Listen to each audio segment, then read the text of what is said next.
4장 공예배에서 피해야 할 것들. 이 땅은 완전하지 않습니다. 이 땅에 있는 교회도 마찬가지입니다. 따라서 각 교회와 교단의 공예배에서 여러 오류와 허물이 발견되는 것은 어쩔 수 없습니다. 이 땅에 아무리 잘 드려진 예배를 할지라도 하늘에 있는 영화롭게 된 교회와 기준에는 못 미치게 마련입니다.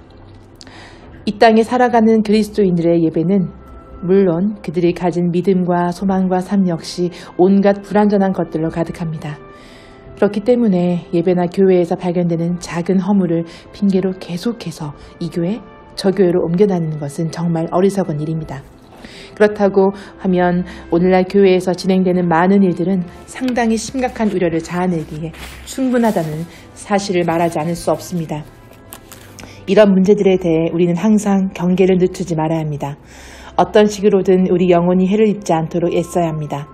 공예배와 관련해 경계해야 할 것들이 많지만 그 중에서도 우리가 특별히 관심을 가져야 할 세 가지는 다음과 같습니다. 첫째, 균형 잡히지 못한 예배입니다. 그리스도께서 정하신 규례에만 몰두하느라 다른 규례들은 소홀히 하는 교회가 얼마나 많은지 모릅니다. 한 예로 세례와 성찬 외에 다른 것들은 전혀 신경 쓰지 않는 교회들이 있습니다. 다른 것들은 모두 한쪽 구석에 처박아 둔 것 같습니다. 이런 예배는 사실 사람의 영혼을 이롭게 하지 못합니다. 이 두 성례만 지나치게 강조하느라 기독교의 참된 예배의 가치를 크게 손상시켰기 때문입니다. 둘째, 지나친 의식과 장식입니다. 성경이 말하는 예배의 진정한 목적을 손상시킬 정도로 우리 교회 예배는 너무나 많은 의식들을 채워넣습니다. 신약 성경은 물과 떡과 포도주 외에 어떤 상징이나 의식도 언급하지 않습니다. 인간 본성의 악함으로 인해 우리 마음은 쉽게 신령한 것에서 물질적이고 가시적인 것으로 쏠리기 때문입니다. 내면의 은혜가 없는 외적인 치장은 전혀 무익합니다. 듣기에 탐탁지 않아도 이 말은 사실입니다. 셋째, 제사장 같은 목회자입니다. 성찬은 성례가 아닌 제사처럼 여기고 목회자가 실제로 하나님과 인간 사이를 중보하기라도 하는 것처럼 생각하는 교회들이 얼마나 많은지 모릅니다. 그런 교회들은 떡과 포도주라는 진료이면에 실제로 우리의 피와 살이 함께한다고 공연하게 가르칩니다. 성찬상을 제단이라고 부르기까지 합니다. 떡과 포도주에 하나님이 계시기라도 한 것처럼 두려움으로 그것들을 다룹니다. 목회자에게 은밀하게 죄를 고백하라고 독려합니다. 이런 예배는 다름 아닌 하나님을 향한 모독입니다.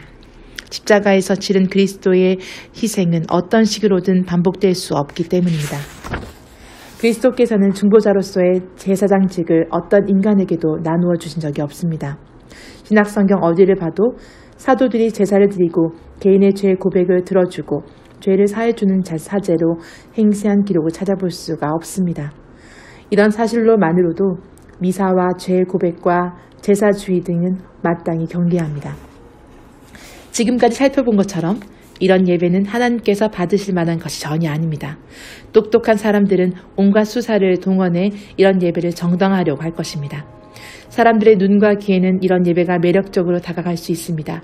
하지만 이런 예배에는 치명적인 허점이 있습니다. 무엇보다도 성경의 지지를 받지 못합니다. 성경을 정확하고 정직하게 읽어보면 성찬 중시주의와 의식주의와 제사주의가 성경에 근거한 것이 아님을 알게 될 것입니다. 영국 역사에 교회가 이런 식으로 예배를 드린 때가 있었습니다. 물론 완전한 실패로 드러났습니다. 이런 예배가 불러온 것은 미신과 무지와 형식주의와 방탕한 뿐이었습니다. 국가는 영적으로 심각하게 타락했고 사제들이 사람들을 위해 군림했습니다. 이런 체제 안에서는 누구도 영적인 도움을 얻을 수 없었습니다. 이를 아는 우리는 마땅히 이런 예배를 멀리해야 합니다. 성례 중심주의, 성직자에 대한 비성경적인 기대, 떡과 포도주 안에 그리스도가 실제로 임한다는 생각, 그리고 이 모든 것을 끊임없이 우리에게 각인시키는 의식 중심의 예배를 대수롭지 않게 받아들여서는 안 됩니다. 아멘.